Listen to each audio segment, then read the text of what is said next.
Hello दोस्तों, नमस्कार। दोस्तों, आज मैं घुघुती त्योहार के विषय में लोक कथा सुनाने का प्रयास कर रहा हूँ। घुघुतिया त्योहार मुख्यतः उत्तराखंड के कुमाऊं मंडल में मनाए जाने वाला प्रमुख त्योहार है। माघ एक गते जब सूर्य मकर रेखा में प्रवेश करता है, मुख्यतः उस दिन यह त्योहार मनाया जाता है। इसे मकर संक्रांति भी कहते हैं। सूर्य 6 महीने उत्तर की ओर बढ़ते हुए प्रतीत होता है, उसी प्रकार 6 महीने दक्षिण की ओर बढ़ते हुए प्रतीत होता है। माघ एक गते से सूर्य उत्तर की ओर बढ़ते हुए प्रतीत होता है, इसलिए इस दिन को उत्तरायणी भी कहते हैं, अर्थात उत्तरायणी का त्योहार। ऐसा माना जाता है कि मध्यकाल में उत्तराखंड में दो वंशों का राज था। गढ़वाल में पवार वंश एवं कुमाऊं में चंद वंश। चंद वंश में कल्याण चंद नाम के शासक थे। वे निसंतानी थे। संतान प्राप्ति के लिए उन्होंने भगवान बागनाथ की पूजा अर्चना की। कुछ समय बाद उन्हें पुत्र की प्राप्ति हुई। पुत्र का नाम अभयचंद था। प्यार से उसे घुघती कहते थे। उनके दरबार में मंत्री चाहते थे कि राजा की कोई संतान न हो, जिससे कि राजा की मृत्यु के बाद सारा राजपाट उनके हाथों में आ जाए। वे घुघती को अपने रास्ते से हटाना चाहते थे, अर्थात मारना चाहते थे। उधर घुघती के गले में घुंघरू की माला थी।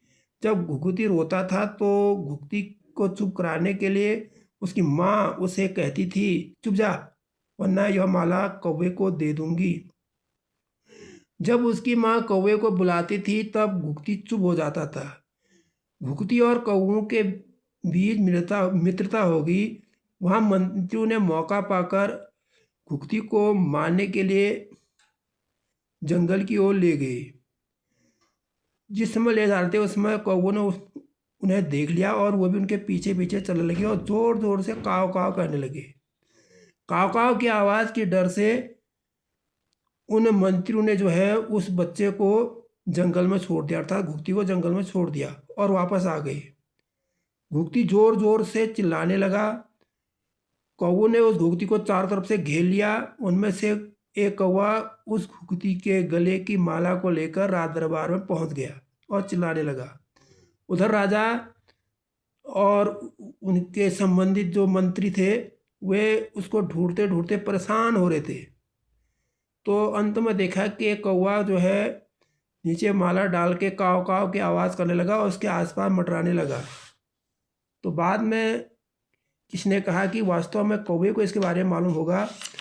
तो फिर वे कौवे को देखते हुए उसके पीछे पीछे चलने लगे। कौवा काव काव करते हुए जंगल की ओर बढ़ा और वहाँ पर गया जहाँ पर कि घुघती रो रहा था। यह देखते हुए जो है राजा को बड़ा हर्ष हुआ और वो उसके बाद फिर दरबार में आए।